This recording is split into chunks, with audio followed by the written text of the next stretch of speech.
Hello, my name is Kevin Howard, and I'm the host of Breadcrumbs, a podcast for people who know it's not working. Welcome to the YouTube cut for episode 26, Why History Matters. What you're about to receive is some of the key, most powerful points from the full episode of episode 26, made for you specifically here on YouTube. Once you hear this cut, if you want to hear more, click on the link in the notes and join the Breadcrumbs community as a standard member on Patreon. There you will not only get access to the full episode, but you'll get some really fantastic free gifts, and you will get full direct email access with me so that we can extend the conversation, hear your full feedback, and even open up opportunities for you to come on the podcast. So enjoy this YouTube cut, and I will see you in the conversation. We are living in an economy in rapid decline. First and foremost, all essential goods and services, all the stuff we need, food, shelter, medical supplies, healthcare, education, everything that we need is really expensive, more expensive than the growth of our personal incomes. Beyond that, what is happening to jobs in America? Unemployment has been going up materially. We laid off more people in January than have been laid off in any month in the United States since the end of the Great Recession in 2009. There was a recent report amongst the restaurant industry that every one of the major fast food restaurants and some of the family dining restaurants are closing massive portions of their available locations in the United States. Go look it up. You'll see what is happening to jobs in America, which is how we make our money, which is how we can afford to buy these very expensive and essential goods and services. And back to the housing affordability crisis. And I need to beat the drum on this because this is what is most impacting millions and millions of Americans. Why? Because the price of housing has moved out of the range for the median middle class household to buy a house.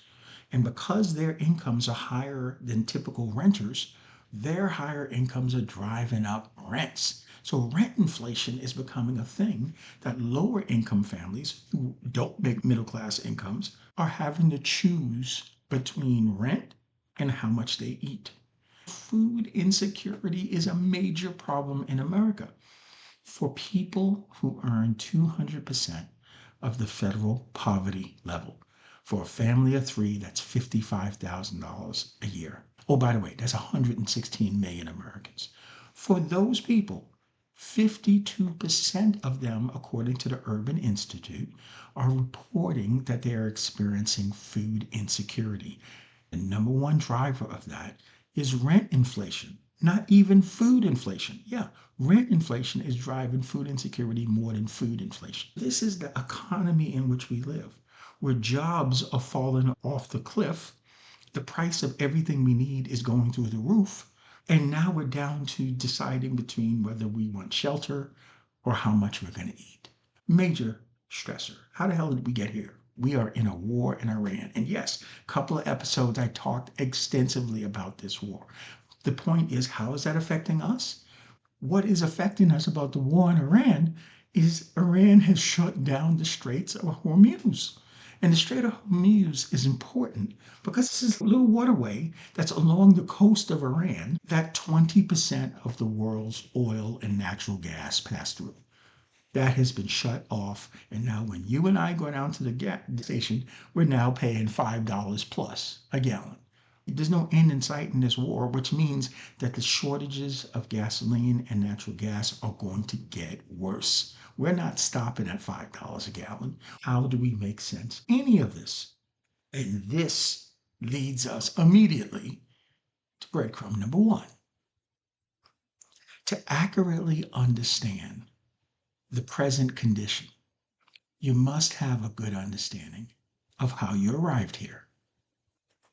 What I'd like to demonstrate in this conversation is a trend line on something that should be beyond politics, and that is federal disaster relief. So I am going to tell you the story of 5 natural disasters that have occurred over the last 34 years. We start with Hurricane Andrew, which occurred in 1992. George H.W. Bush was president when this disaster hit in the southeastern United States. Florida, South Carolina, a bit of Georgia. It was $27 billion worth of damage. This was the largest natural disaster in U.S. history at that point. So it started off really badly. We weren't getting disaster relief to the people quickly. And so Congress put together a legislative package that revised the FEMA program and created a new system of disaster relief and then started flooding that zone. It took the disaster victims of Hurricane Andrew longer than would have been expected to recover, but they did recover. By 2000, fully recovered, full repairs, made whole. Slow start, quick finish. The next disaster that occurred was the Northridge earthquake in the North County of Los Angeles, California. This was $50 billion worth of damage, and it occurred in 1994. The reforms Congress had passed worked like a charm. We were getting disaster assistance loans out. Community businesses were provided working capital loans to make sure they stayed in business until the communities could rebuild. People did not lose their jobs. California recovered. $17 billion worth of disaster assistance in California. It took 2 years for the recovery to occur. Northridge earthquake, an amazing success story in American federal disaster relief. People were made whole. The next natural disaster is Hurricane Katrina, 2005. When Hurricane Katrina hit, the hurricane crushed Louisiana, Mississippi, Alabama, northern Florida. Absolutely catastrophic damage. We're talking $125 billion worth of damage. And what emerged in terms of disaster relief in Katrina? We went from rapid response, full recovery in 2 years in the Northridge earthquake, to a complete failure in Hurricane Katrina. First and foremost, 53% of all disaster assistance applications were declined in Hurricane Katrina. There was a 92% recovery rate for people who own homes.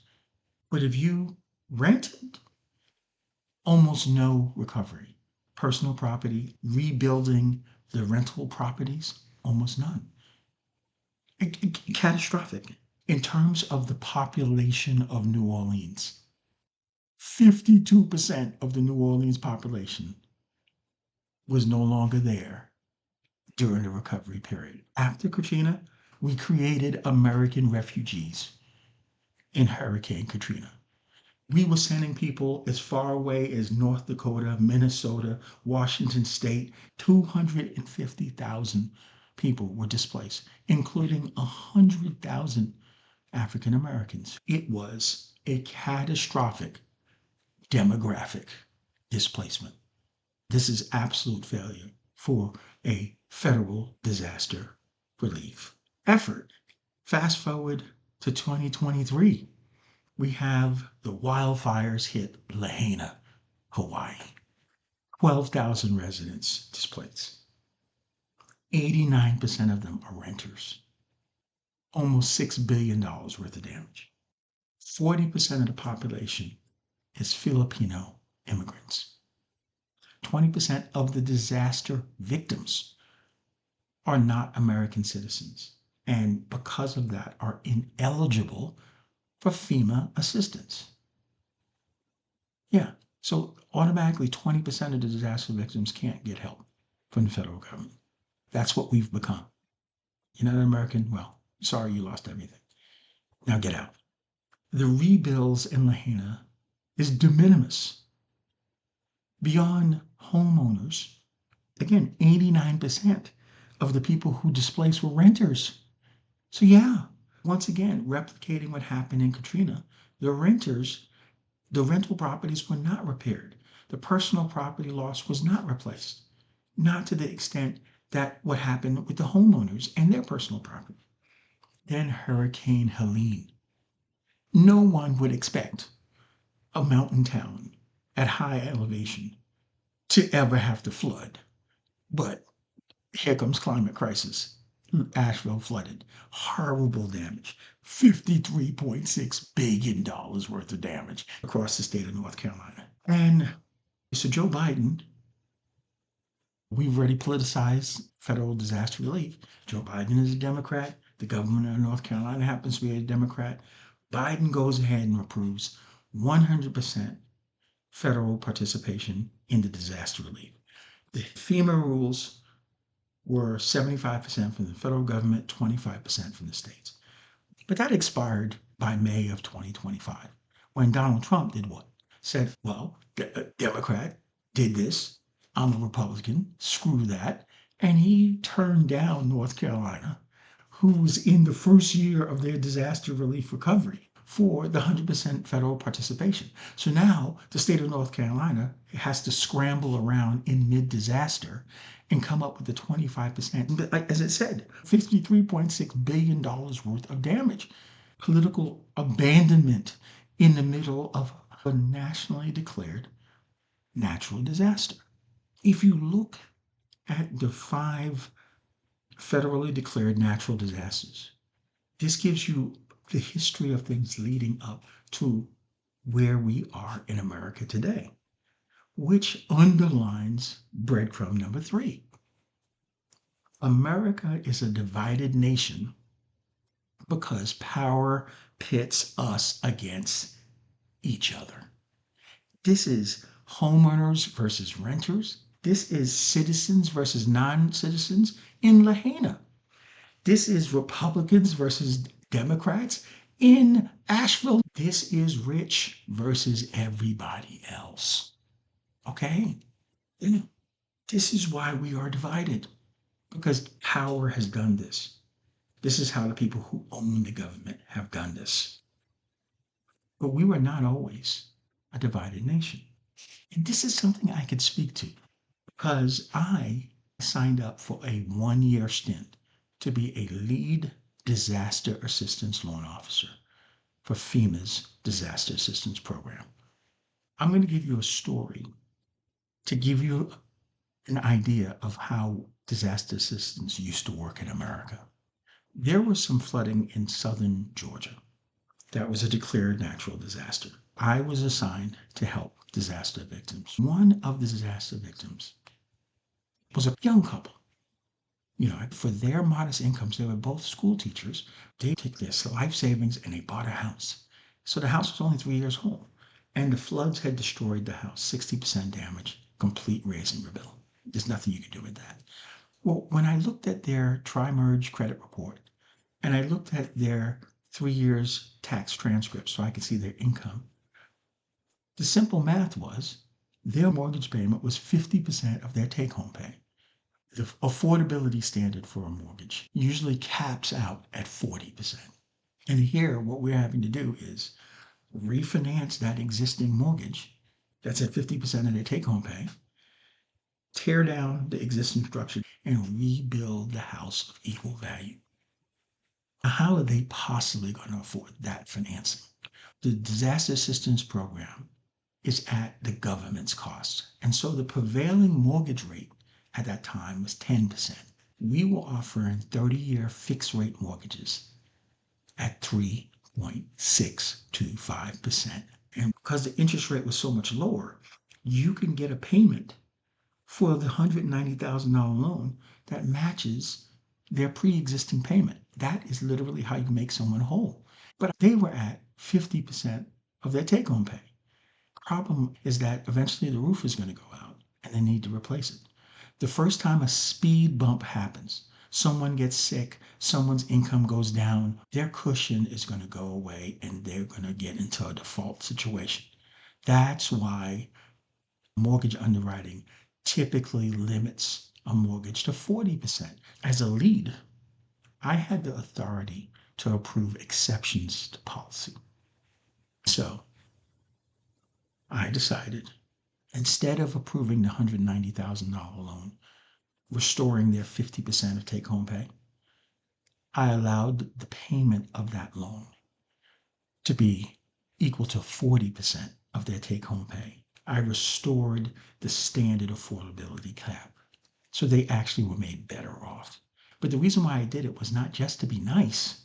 The reason why I did it is because it improves the chances that they will be able to pay the loan for the 30 years. But when I told the gentleman on the phone that his mortgage payment was only 40% of his take home pay, he started to cry. Then I started to cry. And if I'm not careful, I'm going to start crying right here. This is what we used to do for each other. This is what we're capable of doing for each other. This is that school teachers, taxpayer dollars, helping them in the middle of a natural disaster. This is what FEMA was all about. So yeah, breadcrumb number 4. This is who we were. We used to be the United States of America. We used to stand with each other through thick and thin. Yeah, we'd have good arguments. Yeah, we'd have fights. But don't let anyone get in between us. That's who we were. And that's who we can be again. You have reached the ending of this YouTube cut for episode 26, Why History Matters. If you enjoyed this cut, click on the link in the notes below and you will find the opportunity to join the Patreon Breadcrumbs community. As a standard member, it's only $10 a month. But what you're going to get is some really valuable free gifts, and you will get access to the complete episode where I pile in 7 powerful breadcrumbs for how we can become the United States of America once again. You take care. Click on the link below. Bye for now.